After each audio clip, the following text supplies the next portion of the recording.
ዴክላን ራይስ ብዙ እውቅና ያልተሰጠው በእግር ኳስ አንድ ትልቅና ከባድ ስኪል ማስተር አድርጓል።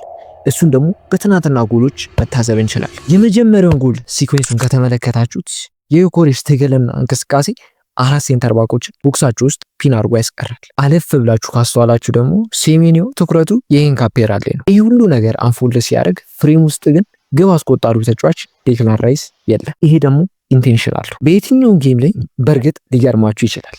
ተከላካዮች ትራክ የሚያደርጉት ሙቭመንት እንጂ ይህ ተጫዋች ያስቆጥራል አያስቆጥረውም የሚለውን ፖቴንሻል አለ።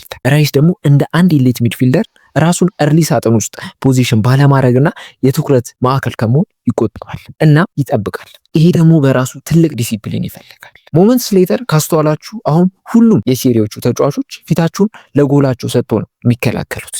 አላማቸው አንድና አንድ ብቻ ነው፣ ጎላቸውን እየጠበቁ ሰከንድ ቦሎችን ክሊር ማድረግና ማሸነፍ። ከጀርባቸው ለሚፈጠረው አደጋ ቦታ የላችሁ፣ እስካንም ለማድረግ አይመቻችሁ። ለራይስ ሁሉም ነገር አሁን በእቅዱ እየሄደለት፣ በዚህ ሰዓት ዞን 14 ላይ አራይቭ ሲያደርግ ነቅሎ መቶ የሚያስጥለው ተከላካይ የለም። በትስቲል ሩጮውን የሚያደርገው የኦዴጋርድን ቦዲ ሼፕ ተገን አድርጎ ነው። ልክ ሞመንቱ አራይቭ ሲያደርግ በዱብ ዱብ ሳይሆን በፉል አክሰለሬሽን ስፔሱን ያጠቃል። ለሚመጣው ነገር አሁን ተከላካዮች ራሳቸውን አጀስት ማድረግና ማዘጋጀት አይችልም። ጎሏ ቀላልና ሲምፕል ሻት የምትመስለው ስራው ከ5 ሰከንድ በፊት ስለተሰራ ነው። በርንማውዞች እዚህ ጋር ተበልቶ አይደለም፣ ራይስ ሎጂክን ዲፋይ ስላደረገ ወጥቶ እሱን ለማስቆም መሞከር ዮኬሬሽን ወይም ሌላ ቦክስ ውስጥ የተቀመጠን አጥቂ ለታፕቲን ማመቻቸት። የመጀመሪያው ጎል ራይስን እንደ ጎስቴት አይዴንቲፋይ ስታደርገው፣ ሁለተኛው ጎል ደግሞ ላቅ ያለው አንቲሲፔሽን እንዲሁም አይኪውን ታሳየናለች። ሁለተኛው ጎል እንዲተነተንላችሁ ከፈለጋችሁ ፓርተቱ ብላችሁ ኮመንት ሴክሽን ላይ አስቀምጡልኝ። ይመቻችሁ።